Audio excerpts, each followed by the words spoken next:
Amados, vamos abrir a palavra de Deus, por gentileza, no livro de Apocalipse, capítulo 1.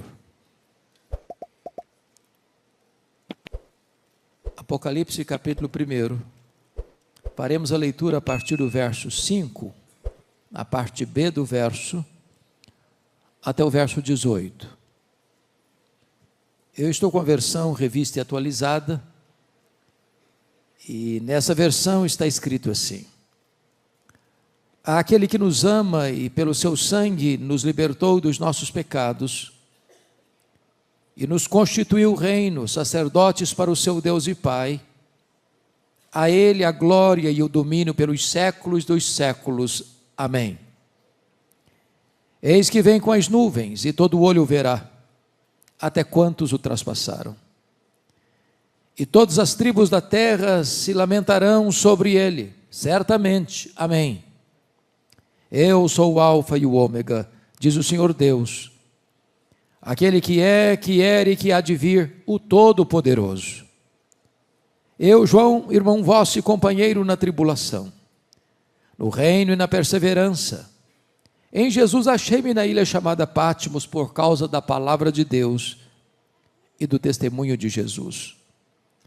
Achei-me espírito no dia do Senhor, e ouvi por detrás de mim grande voz como de trombeta, dizendo: O que vês, escreve em livro e manda às 7 igrejas: Éfeso, Esmirna, Pérgamo, Tiatira, Sardes, Filadélfia e Laodiceia. Voltei-me para ver quem falava comigo, e voltado vi 7 candeeiros de ouro, e no meio dos candeeiros um semelhante a filho de homem, com vestes talares, e cingido à altura do peito com uma cinta de ouro. A sua cabeça e cabelos eram brancos como alva lã, como neve, os olhos como chama de fogo, os pés semelhante ao bronze polido, como que refinado numa fornalha, a voz como voz de muitas águas. Tinha na sua mão direita 7 estrelas, e da boca saía-lhe uma afiada espada de 2 gumes. O seu rosto brilhava como o sol na sua força. Quando o vi, caí a seus pés como morto. Porém ele pôs sobre mim a mão direita, dizendo: Não temas, eu sou o primeiro e o último, e aquele que vive. Estive morto, mas eis que estou vivo pelos séculos dos séculos, e tenho as chaves da morte e do inferno. Amém. Meus amados, quando o apóstolo João escreveu este texto, já no final do 1º século, a igreja primitiva estava vivendo os seus dias mais sombrios. Muita dor, muita lágrima, muito sangue. Os crentes estavam sendo crucificados, queimados vivos, jogados às feras. Aliás, todo o 1º século foi um tempo muito difícil. Os imperadores romanos, na sua maioria, foram homens truculentos. Poderíamos rememorar a história de César Augusto, que governou do ano 27 a.C. ao ano 14 depois de Cristo, período em que Jesus nasceu em Belém da Judéia. Ele foi sucedido por Tibério César, que governou do ano 14 ao ano 37 da era cristã, quando então Jesus é crucificado, ressuscita dentre os mortos e retorna aos céus, onde está assentado à direita da majestade. Tibério César foi substituído por Calígula, um dos homens mais perversos da história, que governou de 37 a 41 da era cristã. Ele foi sucedido por Cláudio, que governou de 41 a 54, período em que houve uma grande fome no mundo, e os judeus foram dispersos de Roma, ou expulsos de Roma, voltando para sua terra pobres, o que oportunizou o apóstolo Paulo a fazer uma grande coleta entre as igrejas gentílicas para os pobres da Judéia. Cláudio foi sucedido por Nero, que governa de 54 a 68. Talvez um dos homens mais perversos da história. O homem que incendiou Roma e mandou matar o apóstolo Paulo e o apóstolo Pedro. Nero suicidou em 68 e foi sucedido por Vespasiano, que governou de 69 a 79. Foi no governo dele que foi inaugurado o Anfiteatro da Morte, o Coliseu Romano, no ano 70. Que numa festa de inauguração de 100 dias, 10 mil crentes foram mortos com requinte de crueldade. Foi também no governo dele, no mesmo ano 70, que a cidade de Jerusalém foi destruída. O templo foi arrasado e os judeus foram dispersos pelo mundo, na mais longa diáspora, desde o ano 70 a 14 de maio de 1948. Vespasiano foi sucedido por Tito Flávio, o general que destruiu Jerusalém, que governou de 79 a 81. E Tito Flávio foi substituído e sucedido por Domiciano, que governou de 81 a 96. O primeiro imperador da história a rogar para si o título de Senhor e Deus. Tão perverso e mau, que foi chamado de Nero Redivivo, ou segundo Nero. Foi este imperador que deportou o apóstolo João, então pastor da igreja de Éfeso, para uma colônia penal, para a ilha vulcânica do Mar Egeu. Vale destacar que a essas alturas, todos os demais apóstolos do Senhor Jesus já estavam mortos, e mortos pelo viés do martírio. João era o último representante do colégio apostólico. Certamente a intenção de Domiciano era calar a voz do último apóstolo de Jesus e jogar uma pá de cal na igreja tão sofrida e massacrada. Porém, quando todas as portas estavam fechadas para João na terra, naquela ilha vulcânica, Deus vira a mesa da história. Deus muda o placar do jogo. Porque os destinos da história não estão nas mãos dos poderosos deste mundo. Os destinos da história estão nas mãos do Rei dos Reis e do Senhor dos Senhores. Quando todas as portas se fecharam para João na terra, Deus abriu-lhe uma porta no céu e disse: sobe para aqui. E eu te mostrarei não as coisas que talvez aconteçam. Eu não te mostrarei as coisas que podem acontecer. Eu te mostrarei as coisas que devem acontecer. O nosso Deus está no trono e as rédeas da história estão em suas mãos. Era um dia de domingo. Era o dia do Senhor. Quando João escuta atrás dele uma voz como de trombeta dizendo: o que vês, escreve em livro e manda às 7 igrejas: Éfeso, Esmirna, Pérgamo, Tiatira, Sardes, Filadélfia e Laodiceia. Quando ele se volta para ver quem falava com ele, ele não vê quem falava com ele. Ele vê as 7 igrejas, os 7 candeeiros, e no meio das igrejas um semelhante a filho de homem. O mundo só pode ver Jesus na igreja e através da igreja. Mas quem é este que João vê no meio das igrejas? Este é o centro da história. É o centro da eternidade. É o centro da terra. É o centro do céu.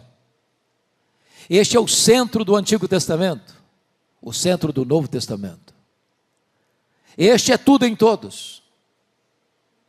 Este é a semente da mulher. É o descendente de Abraão. É o Cordeiro da Páscoa. É a coluna de nuvem. É a coluna de fogo. É o maná que caiu do céu. É a água que brotava da rocha. Simbolizado pelo tabernáculo, pela arca da aliança, pelo templo, pelas festas, pelos sacrifícios, pelo sábado. tudo era sombra dele. Ele é realidade. Ele é tudo no Novo Testamento. Ele é aquele que na plenitude dos tempos nasceu, segundo a lei, nasceu de mulher. Ele é o verbo que se fez carne. Ele é o fundamento da igreja. Ele é o dono da igreja. Ele é o edificador da igreja. Ele é o protetor da igreja. Ele é o cordeiro que tira o pecado do mundo. O cordeiro que foi morto, mas está vivo pelos séculos dos séculos. Ele é o grande eu sou. Ele é o pão da vida, a luz do mundo, a porta das ovelhas, o bom pastor, a ressurreição e a vida, o caminho, a verdade e a vida, a videira verdadeira. Ele é o alfa, ele é o ômega, ele é o princípio, ele é o fim, ele é a raiz de Davi, ele é o leão da tribo de Judá, ele é o rei dos reis, ele é o senhor dos senhores, ele é a razão da nossa vida, ele é a nossa alegria, ele é a nossa paz, ele é a nossa justiça, ele é a nossa herança, e nós viemos aqui para adorá-lo nesta noite.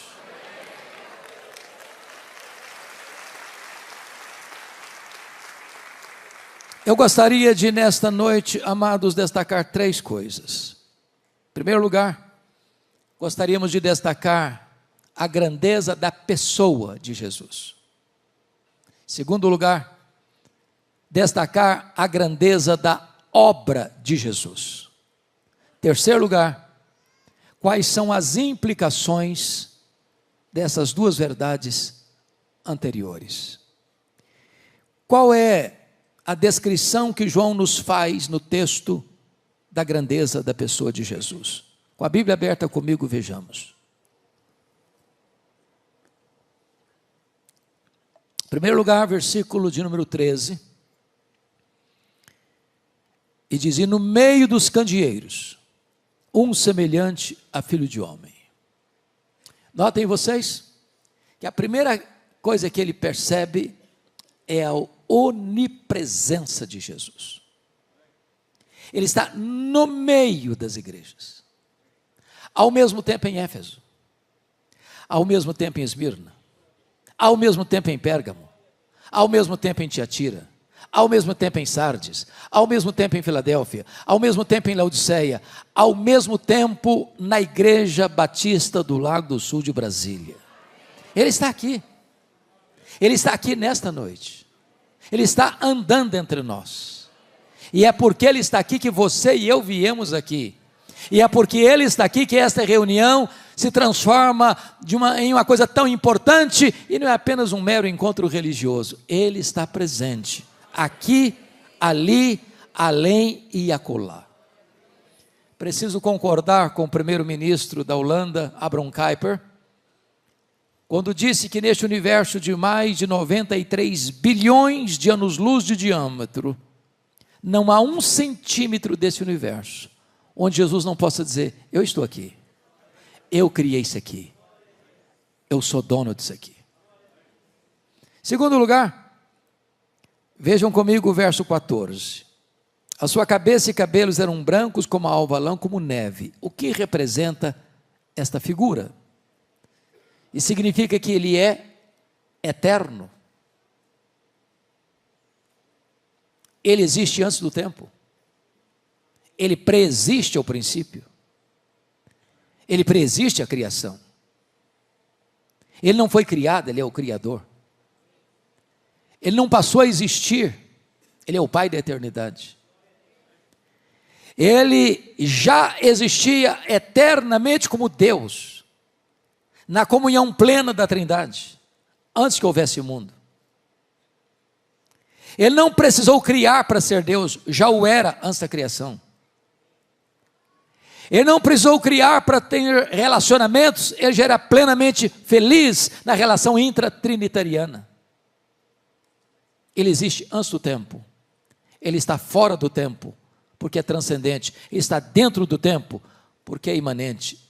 Ele é Deus de eternidade a eternidade. Terceiro, versículo 14 diz: os olhos como chama de fogo. Cantamos essa verdade aqui hoje. E o que representa isso? Significa que Ele é onisciente. Ele tudo vê, Ele tudo sabe, Ele tudo conhece, Ele a todos sonda. Ele conhece o revelado e conhece o oculto. Ele conhece o que sabemos e conhece o que não sabemos. Não há nada que escapa do conhecimento dele. Nada fica oculto diante daquele cujos olhos são como chama de fogo. É por essa razão que, na medida que as cartas são enviadas às 7 igrejas, há um estribilho que se repete em todas elas: eu conheço, eu conheço, eu conheço, eu conheço, eu conheço, eu conheço, eu conheço, eu conheço as tuas obras, eu conheço a tua tribulação e a tua pobreza. Eu conheço o lugar onde tu habitas. Ele conhece o seu nome. Ele conhece o seu passado. Ele conhece a sua história. Ele conhece o seu presente. Ele conhece o seu futuro. Ele conhece as suas dores. Ele conhece as suas lágrimas. Ele conhece as suas angústias. Ele conhece as suas noites indormidas. Ele conhece as suas madrugadas insones. Ele conhece os seus sonhos. Ele conhece as suas frustrações. Ele conhece os seus dramas existenciais. Ele conhece você por dentro. Ele conhece você por fora. Ele conhece você exaustivamente. É curioso que nós amamos as pessoas porque nós não as conhecemos completamente. Se as pessoas pudessem saber tudo a nosso respeito, até o que pensamos, talvez fugiriam de nós. O que é incrível e glorioso é que Jesus nos conhece por completo, por inteiro. E a despeito disso, nos ama com amor eterno.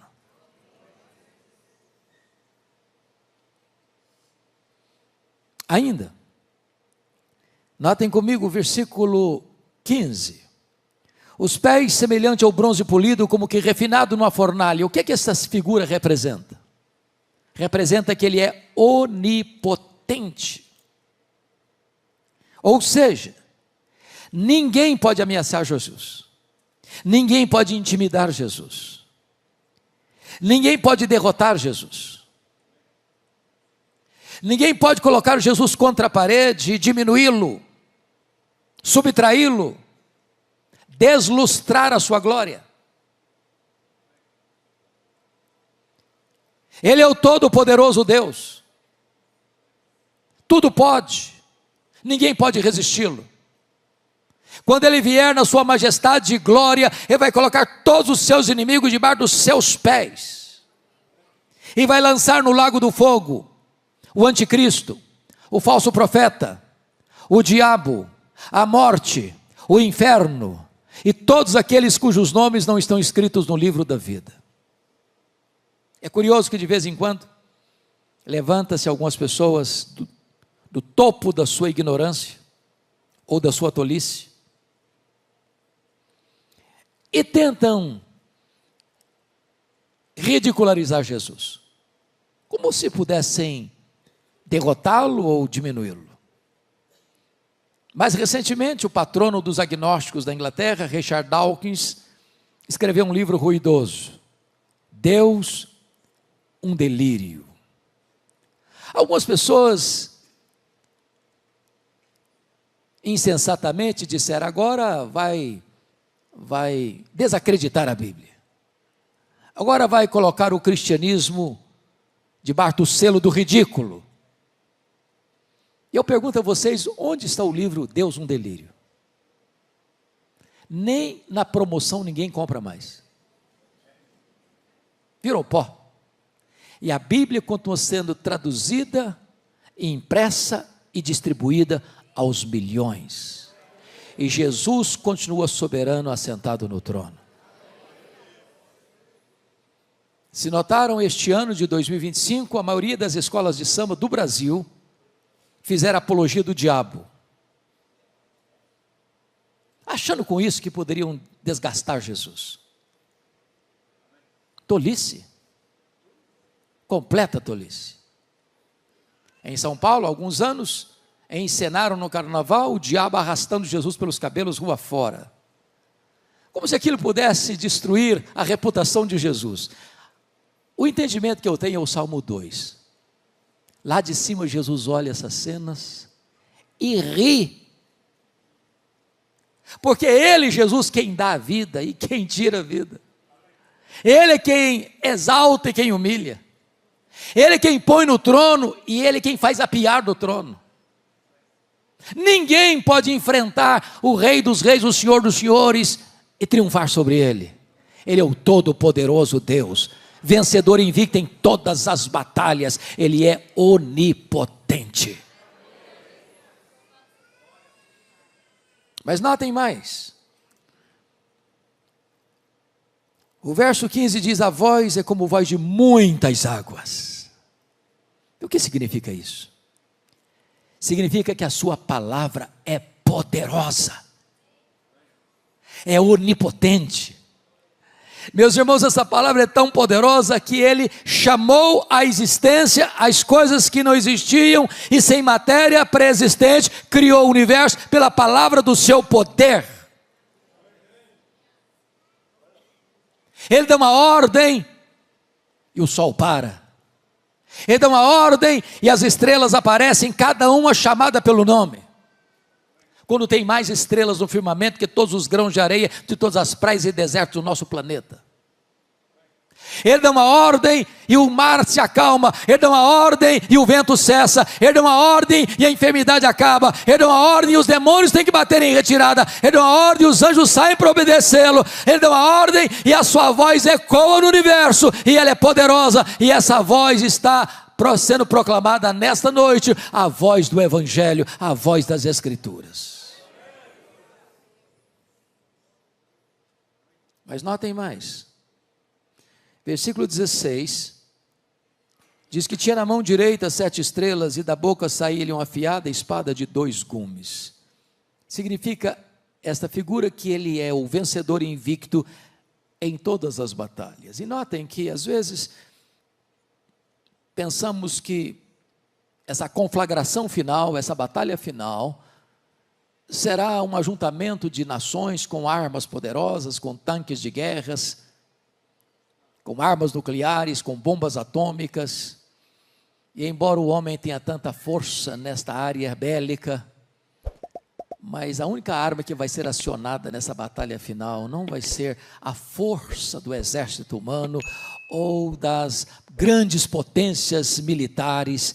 Na verdade, Jesus vem e Ele mata o anticristo com o sopro da sua boca, com a manifestação da sua vinda, e não precisa de ajuda do braço da carne, mas Ele vai colocar debaixo dos seus pés todos os seus inimigos.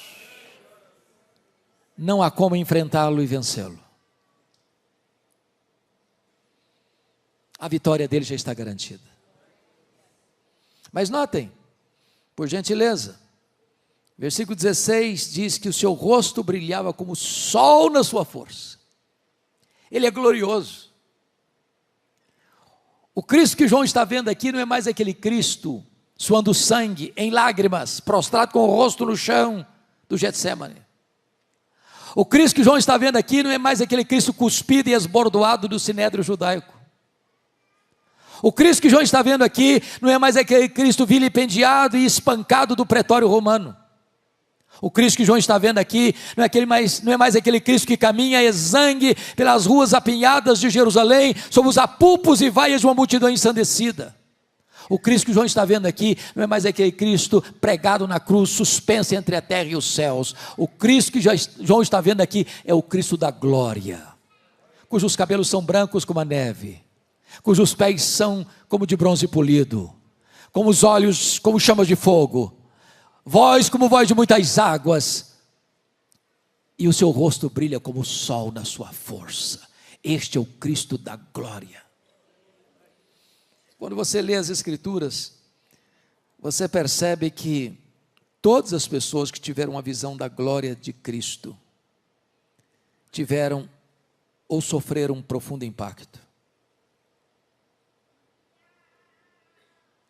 Quando Deus se revelou a Jó na sua majestade, ele disse: meu Deus, eu te conheci só de ouvir. Agora os meus olhos te veem e eu me abomino. Quando Isaías teve uma contemplação da sua glória, ele diz: ai de mim, eu estou perdido. Quando João contempla o Cristo da glória, ele cai como morto aos seus pés. É o Cristo glorioso. Mas finalmente, notem comigo o versículo 17 e 18, que ele é o Cristo da restauração. Porque João, ao cair como morto, o Senhor pôs a mão direita sobre ele e diz assim: ô João, fica com medo não. Eu sou o primeiro e eu sou o último. Eu estive lá no começo, eu estarei lá no fim e eu estou no processo. Ô João, não fica com medo não, porque eu já estive morto, mas eu estou vivo pelos séculos dos séculos. Nós não estamos aqui adorando o Cristo que esteve vivo e está morto, nós estamos aqui adorando o Cristo que esteve morto e está vivo pelos séculos dos séculos.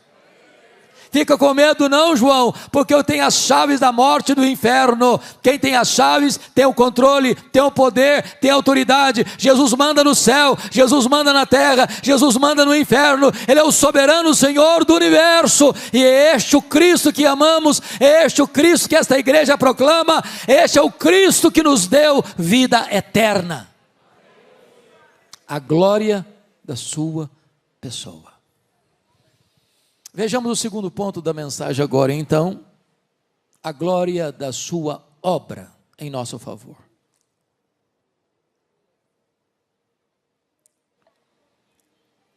Veja o verso 5, por favor, parte B.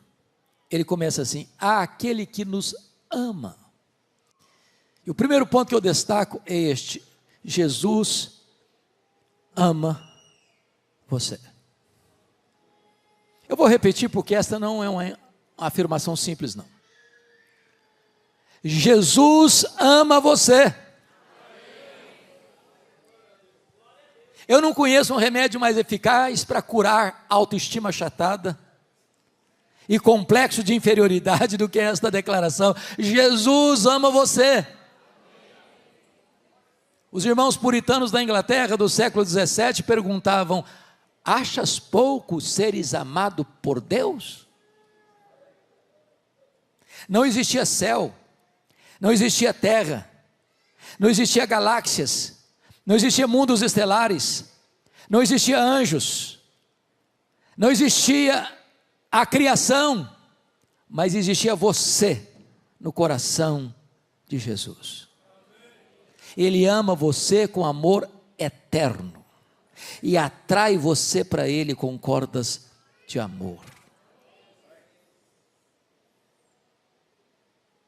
Apesar de conhecer você, seus erros, seus pecados, suas mazelas, suas contradições, seus paradoxos, seus deslizes, apesar de me conhecer por dentro e por fora, Ele nos ama com amor eterno. Não há nada que você possa fazer para Jesus amar você mais. Não há nada que você possa fazer para Jesus amar você menos. Ele ama você com amor eterno. Mas notem, Ele não nos ama por quem nós somos. A causa do amor dele por nós não está em nós, está nele mesmo.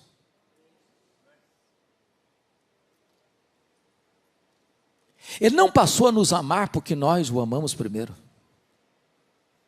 Ele nos amou primeiro, por isso nós o amamos.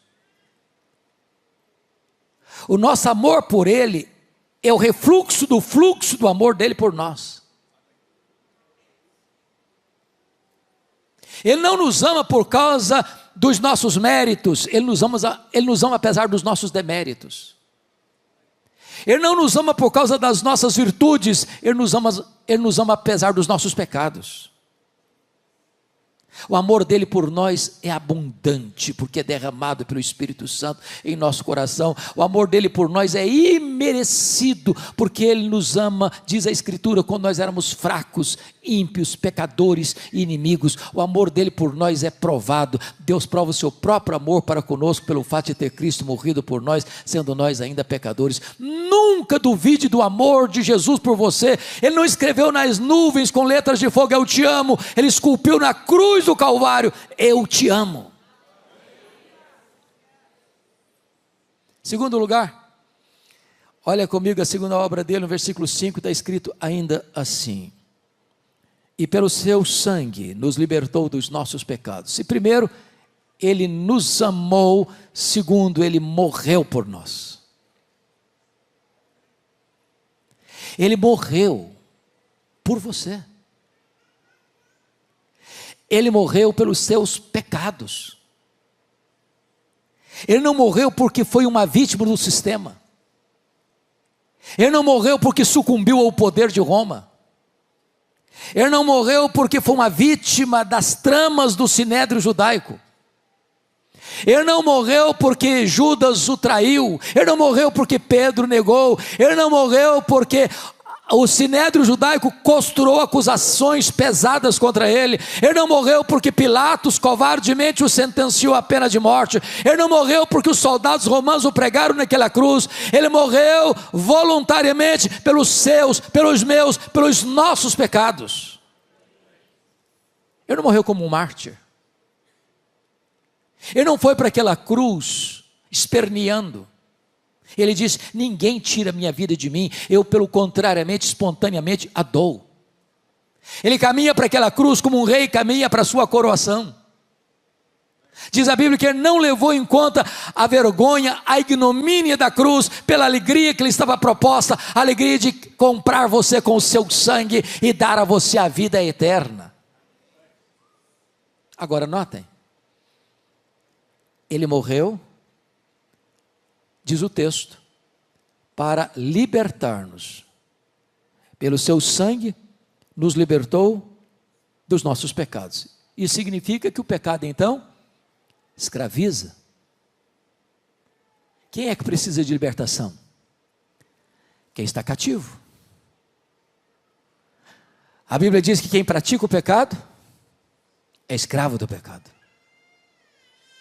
Eu vou lhe dizer nesta noite que não há nenhuma igreja, não há nenhuma religião, não há nenhuma denominação religiosa, não há nenhum rito sagrado, não há nenhuma artimanha humana, não há nenhuma terapia psicológica, não há nenhum divã de psicanalista que possa libertar você dos seus pecados.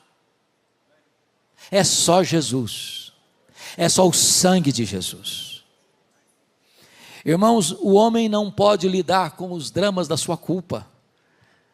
Ele pode buscar todos os recursos da terra, ele pode buscar todas as terapias humanas, ele pode frequentar todos os divãs dos psicanalistas, ele pode tomar todos os remédios da farmácia, mas ele não consegue aliviar o chicote da culpa. Mas o sangue de Jesus nos liberta do pecado. Hoje, nesta noite, você pode sair daqui livre, curado, restaurado, perdoado, liberto e salvo pelo sangue de Jesus, que nos liberta do pecado.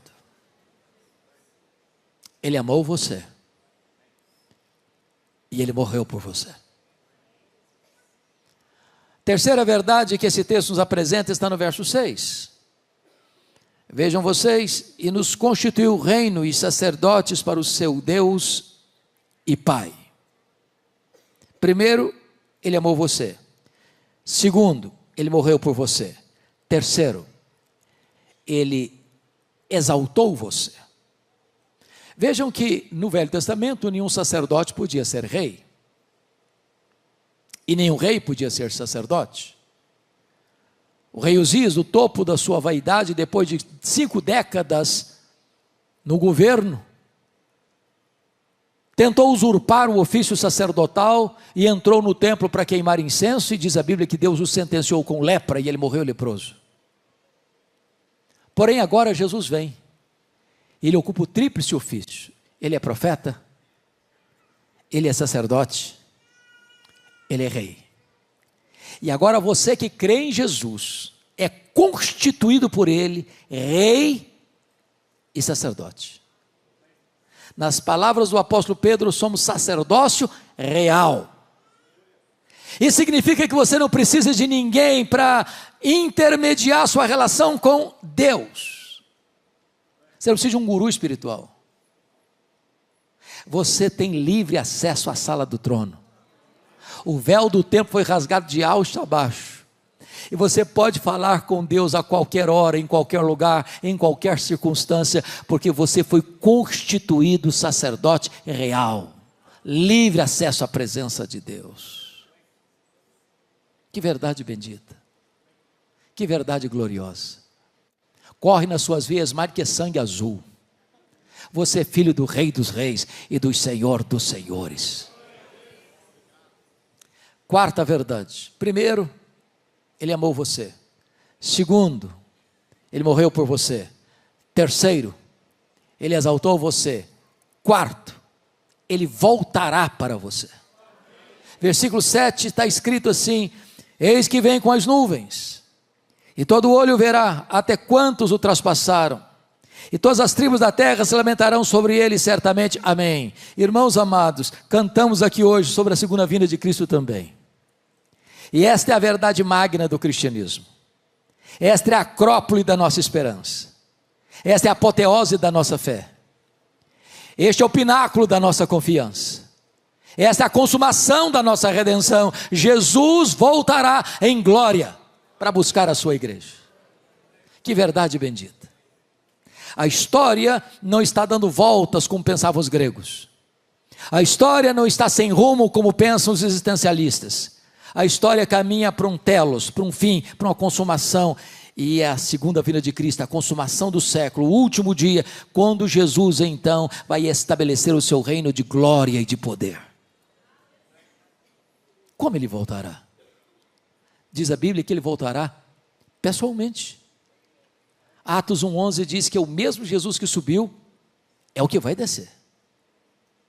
Segundo, ele voltará visivelmente, diz o texto. Todo olho verá. Vai ser o fato mais público da história. Nenhuma montanha tão alta, nenhum vale tão profundo, nenhuma caverna tão escura poderá ocultar alguém dessa manifestação tão gloriosa e visível da volta do Senhor Jesus Cristo. E ele disse: vigiai, porque você não sabe que dia vai ser. E você também não sabe se vai ser de tarde, se vai ser de noite, ou se vai ser de manhã ao cantar do galo. E eu posso garantir a vocês que Jesus voltará de tarde, que Jesus voltará de noite, que Jesus voltará de manhã. É claro que ele está falando dos fusos horários, porque se Jesus voltar de manhã aqui no Brasil, volta de noite no Japão. Se ele voltar de manhã aqui no Brasil, volta de tarde na Europa. Então Jesus volta de manhã, Jesus volta de tarde, Jesus volta de noite. Eu não sei que dia, eu não sei que hora, mas ele voltará e todo olho o verá. Mas ainda Jesus voltará audivelmente. Está escrito: ouvida a voz do arcanjo e ressoada a trombeta de Deus, ele descerá dos céus. Se a segunda vinda vai ser o fato mais visível da história, há de ser também o fato mais audível da história. Ele voltará ainda, diz a Bíblia, repentinamente. Vai ser como um relâmpago que risca os céus, do oriente ao ocidente. Nas palavras de Paulo, como abrir e fechar de olhos, num átomo de tempo. Em outras palavras, não haverá oportunidade de se preparar na última hora. Ou você tem azeite na sua lamparina, ou não haverá mais chance de se preparar naquele dia. Mas ainda, Jesus voltará inesperadamente. Vai ser como ladrão. Nenhum ladrão manda um WhatsApp dizendo: tal dia eu chego na sua casa, prepara um pão de queijo e um cafezinho que eu estou chegando. É de surpresa. No sermão profético de Jesus, ele disse ainda que vai ser como nos dias de Noé, onde os homens compravam, vendiam, casavam e davam-se em casamento, até que chegou o dilúvio e apanhou a todos de surpresa. E eu pergunto a vocês, que pecado tem em comprar e vender? Que pecado tem em casar e dar-se em casamento? O que Jesus quis destacar? O que ele quis destacar é que o mundo vai estar girando no mesmo jeito que está girando hoje. As pessoas estão vendendo, as pessoas estão comprando, as pessoas estão marcando casamento, as pessoas estão desmarcando casamento, as pessoas estão vendendo, as pessoas estão no comércio, na indústria, nas empresas, nas escolas, nas universidades, nos hospitais, nas ruas, correndo para lá e para cá, viajando e desmarcando compromissos. E é nessa azáfama, é nesse barulho, é nesse ruído da sociedade é que Jesus Cristo vem. Prepare-se para este grande dia.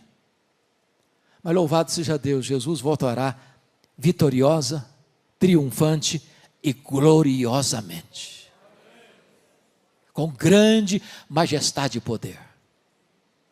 Vai se assentar no trono, vai julgar as nações, vai levar aqueles que estiverem à sua esquerda, que rejeitaram a sua graça, apartai-vos de mim, malditos. Mas vai dirigir-se aos que estiverem à sua direita, aos que foram remidos no seu sangue, que confiaram na sua graça. Vinde, benditos de meu Pai, entrem na posse do reino que vos está guardado desde a fundação do mundo. Pois bem, vimos até aqui então a glória da pessoa e a glória da obra de Jesus. Agora, em último lugar, quais são as implicações dessas duas verdades? Primeira implicação: então não precisamos ter medo da vida, porque ele disse: eis que eu estou vivo, pelos séculos dos séculos. Tem muita gente hoje com medo da vida, irmãos, que não suporta a vida. Tem muita gente hoje jogando droga nas veias, porque não aguenta a vida. Tem muita gente hoje se embriagando nos bares das esquinas, porque não suportam a vida. Tem muita gente hoje flertando com a morte e pulando no abismo do suicídio, porque não suportam a vida. Mas quando você tem um encontro com Jesus, a vida sorri para você. Você ama viver. E você diz: este é o dia que o Senhor fez, alegremo-nos e regozijemo-nos nele. Você celebra a vida, porque além de vida física, biológica, você recebe a própria vida eterna. Você recebeu vida em abundância, você recebeu vida eterna. A vida é uma delícia, a vida é um presente, a vida é uma dádiva de Deus, e você celebra a vida.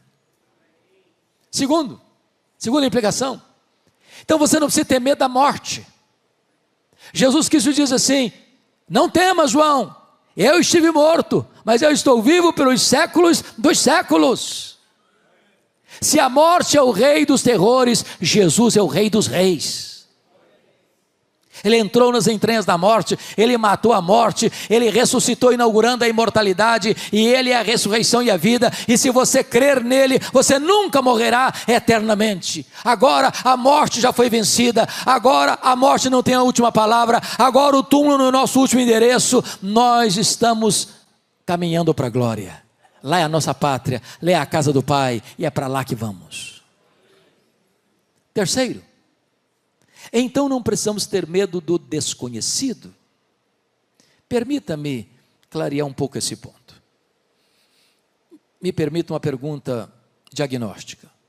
Quantos aqui nesse belo auditório hoje têm a garantia da sua salvação em Cristo Jesus porque nasceram de novo? Levanta a mão. Bendito seja Deus. Isso significa então que você sabe que o fim dessa linha é a glória. Isso está assegurado, está garantido. Agora, isso não tira de nós a nossa limitação humana.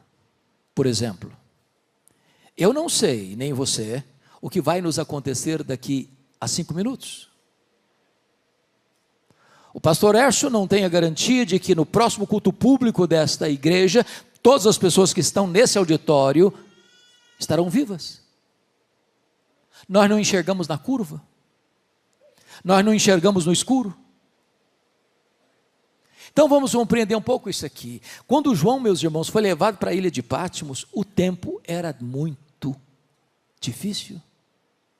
Os crentes estavam sendo queimados vivos, jogados às feras, crucificados. Parecia o fim. Mas quando ele chega, ele olha por outro ângulo e diz que está nessa ilha, não porque Domiciano baixou um decreto para enviá-lo para aquela ilha, ele está nessa ilha por causa da palavra de Deus e do testemunho do Senhor Jesus Cristo. É nesta ilha que o futuro se abre. E João então sobe para o céu e vê alguém sentado no trono, o Todo-Poderoso Deus. E ele vê na mão daquele que está sentado no trono um livro de todo escrito por dentro e por fora, selado por dentro e por fora, e ninguém foi encontrado digno, nem de abrir o livro, nem sequer de olhar para ele. Diz a Bíblia que João chorava muito por causa disso, quando escuta uma voz: não chores, João, eis que o leão da tribo de Judá, a raiz de Davi, venceu para abrir o livro e desatar os seus selos. E então Jesus pega este livro e abre os seus selos, e as trombetas tocam. E o quarteto do mal se levanta, o diabo, o anticristo, o falso profeta e a grande Babilônia, e agora as taças da ira de Deus são derramadas, e então o quarteto do mal cai por ordem inversa, e então no capítulo 19, Jesus aparece em glória, grande majestade e glória, para buscar a sua igreja, para assentar no trono, para julgar as nações, e para estabelecer o seu reino eterno. A história não está à deriva. Eu não sei o que vai acontecer amanhã, mas Jesus estará comigo amanhã. Eu não sei o que vai acontecer lá na frente, mas Jesus estará comigo lá na frente. Eu não conheço, mas Ele conhece, e Ele estará conosco todos os dias, até a consumação dos séculos. Finalmente, em quarto lugar, então não preciso ter medo da eternidade. Jesus disse: eis que eu estou vivo pelos séculos dos séculos. Quando os milênios rodarem e rolarem nas dobras do futuro, Jesus estará lá conosco, para sempre e sempre e sempre. Veremos a sua face, o serviremos, deleitaremos-nos nele. Ele vai ser nossa alegria. Nós o conheceremos, sem jamais esgotar o conhecimento dele. E então ele será o nosso prazer, a nossa alegria, a nossa recompensa, a razão da nossa vida, por toda a eternidade. Este Jesus que esta igreja canta e proclama. É este Jesus que nós continuaremos anunciando até que ele volte. A ele a honra, a ele a glória, a Ele o poder, a Ele o louvor, a Ele o domínio pelos séculos dos séculos. Amém.